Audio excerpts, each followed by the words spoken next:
मचिया बैसली तोहि सासु के हंसी हंसी पूछथिन हे। मचिया बैसली तोहि सासु के हंसी हंसी पूछथिन हे।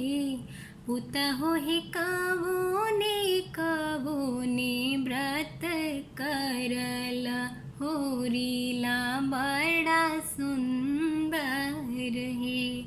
पुतहो हे कवोने व्रत करल होरिला बड़ा सुंदर हे। गंगा ही बैसी के नहायला हो हरि बंस सुनाला हो हे।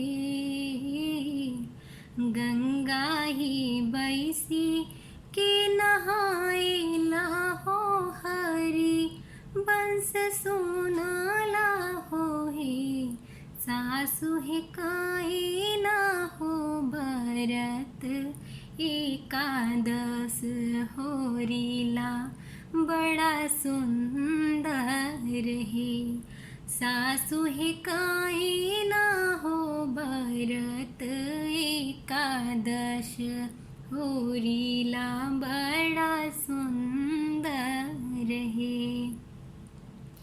दुअरे बैसली तोहे ननदो के हंसी हंसी पूछथिन हे। दुअरे बैसली तोहे ननदो के हंसी हंसी पूछथिन हे। भौजो हे कवोने फल खाएला होरिला बड़ा सुंदर हे। भौजो हे कवोने फल खाएला होरिला बड़ा सुंदर हे।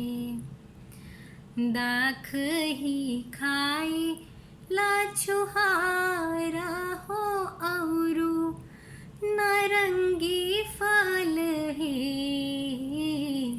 दाख ही खाए ला छुहारा औरु हो नारंगी फल हे। ननदो हे नारियल खाएला बहु तहोरिला